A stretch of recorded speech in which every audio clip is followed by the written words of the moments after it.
A wise man once said, "True beauty is not in the face, but in the heart that loves." In this video I bring you the heartwarming story of Azara, whose courage and sacrifice turned a fleeting beauty into what she never saw coming. I bid you a warm welcome back to the channel and thank you for always coming back. Follow me as we delve into the vibrant heart of a bustling village, nestled beside a shimmering river and beneath the watchful gaze of ancient, gnarled trees, lived Azara. Her beauty was the subject of countless whispers, a legendary allure that preceded her like a fragrant breeze. But it was not just her captivating face or her silken hair that ensnared the young men of the village. It was the graceful, almost hypnotic way she moved, her legs a symphony of seduction as she walked. Azara, with a mischievous glint in her eyes and a smile that promised fleeting dreams, used her enchanting movements to weave a spell around every eligible bachelor. They fell, one by one, into her irresistible charm, captivated by her laughter and the intoxicating rhythm of her presence. Nights would pass in passionate embrace, only for Azara to move on, leaving behind a trail of broken hearts and bewildered sighs. She was a free spirit, unwilling to be tied down, finding joy in the fleeting connections and the power she held over the hearts of men. One sweltering afternoon, as the sun beat down on the village square, a stranger arrived. His name was Uhana, a wanderer with eyes that held the wisdom of distant lands and a quiet strength that set him apart. He moved with a measured calm, his gaze unwavering, even when it met Azara's dazzling smile. Unlike the others, Uhana did not fall under her spell. He acknowledged her beauty, yes, but he saw beyond the playful seduction, sensing a deeper, perhaps even lonely spirit beneath the polished exterior. Azara, accustomed to swift conquests, was intrigued. For the first time, her usual tactics failed. Uhana treated her with respect, a gentle politeness, but he remained emotionally distant, a challenge she found both frustrating and utterly captivating. She found herself drawn to him, not by a desire for control, but by a genuine fascination. She tried harder, her every move a calculated dance, her laughter a melodic lure, but Uhana remained unyielding, his heart seemingly untouched by her legendary charms. The more he resisted, the deeper Azara's feelings grew. The fleeting desire she once pursued now seemed hollow, replaced by a yearning for something real, something profound with Uhana. She discovered a tenderness in her own heart she never knew existed. She began to see the world differently, her past escapades fading into a blurry memory as Uhana became the sun around which her world revolved. She fell deeply, irrevocably in love, a love that was both exhilarating and terrifying in its intensity. But Uhana, still wary of her reputation, remained guarded. He respected Azara, he enjoyed her company, but love? That was a bridge he was not yet ready to cross, perhaps fearing he would just be another conquest in her long line of admirers. Azara, for the first time, knew the sting of unrequited love, the ache of wanting someone who did not reciprocate her feelings. It was a humbling and painful lesson, but it only strengthened her resolve to prove her sincerity.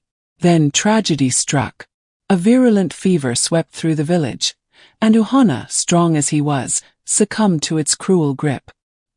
His body grew weak, his once vibrant eyes clouded with sickness, and his breath came in ragged gasps. The village healers tried everything, but the fever only worsened. Despair hung heavy in the air like a shroud. Azara's heart shattered. The thought of losing him, of never truly having his love, was unbearable. She refused to accept his fate. She remembered the old legends, tales of the evil forest, a place shunned by all, where ancient powerful herbs grew, guarded by shadowy spirits. It was said that only the bravest or the most desperate dared to enter its dark embrace.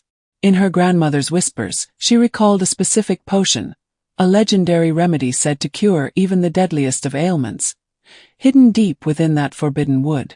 Without a moment's hesitation, Azara made her decision. Her beautiful legs, once used for playful seduction, would now carry her on a mission of true love. She gathered what little she could, a small pouch of dried meat, a water skin, and a single flickering lantern, and under the cloak of darkness slipped away from the village. The evil forest lived up to its name.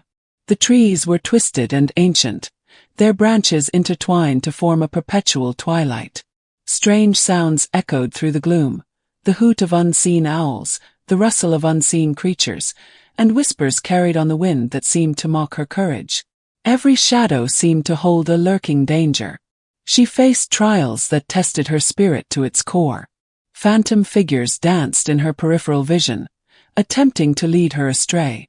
Thorned vines lashed out at her, tearing at her clothes and skin. Gnarled roots tripped her, and the ground itself seemed to shift beneath her feet. Fear gnawed at her, but the image of Uhana's pale face, his labored breathing, spurred her onward. Her love for him was a shield, a guiding light in the overwhelming darkness. Deeper and deeper Azara pressed, driven by a love that had transformed her from a playful seductress into a formidable woman. After what felt like an eternity, she finally reached the heart of the forest. The air here was heavy and still, illuminated only by a faint, eerie luminescence emanating from the vegetation. And there it was, a small dark pool, and growing on its edge, the night bloom, the legendary herb. Its petals were a deep, unsettling purple, pulsing with a faint, otherworldly light. But the herb was not unguarded. Slithering out from the roots of a giant moss-covered tree came the forest guardian, a serpent of impossible size, its scales shimmering with all the dark colors of the forest floor. Its eyes, the color of burnt embers, fixed on Azara. It was the creature of legend, said to demand a great sacrifice from any who sought the forbidden night bloom.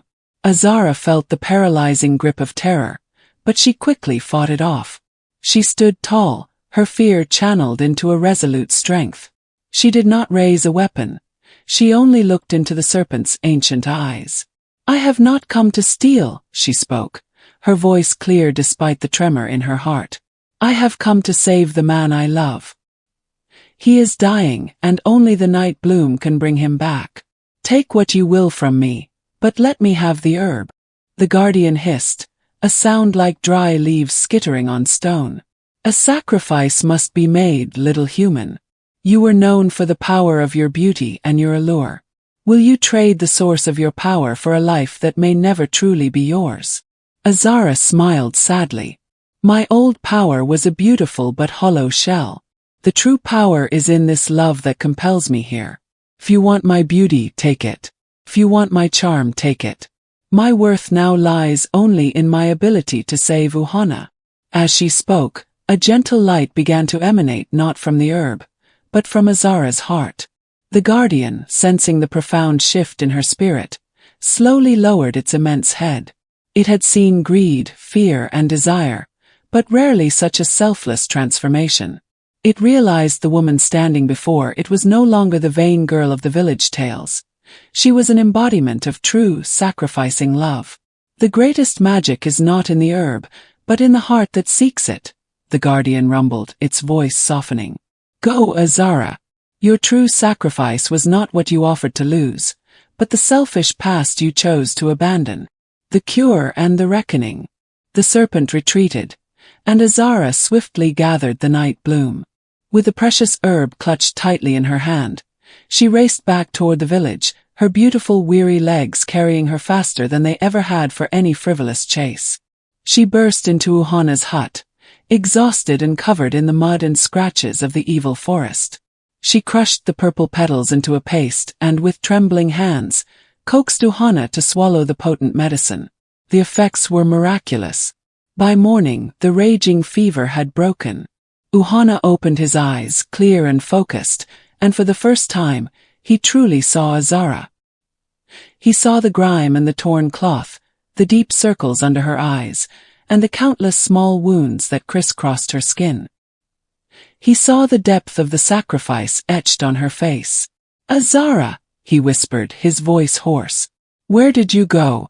What did you do?" She simply knelt by his side, weeping tears of pure relief. "I went to save the one thing that made my life worth living, Uhana." The spell that had guarded his heart finally shattered, not by seduction, but by this raw, undeniable display of devotion. He reached out a trembling hand and gently touched her tear-streaked cheek. In that moment he understood. The legendary beauty had not faded. It had simply been given a new, deeper meaning by the journey she took for him. His love for her, previously blocked by skepticism, flooded his heart with overwhelming force. "You risked everything for me," he said, pulling her close. "You went to the evil forest. Azara, I am a fool. See you now. I see the woman beneath the enchantment, and I love her more than words can say." Azara finally had the love she had fought for, a love forged not in passion and power, but in courage and sacrifice. Her legs, once objects of vanity and fleeting desire, became the symbols of a heroic journey, a reminder that the greatest beauty is found in the strength of a loving heart.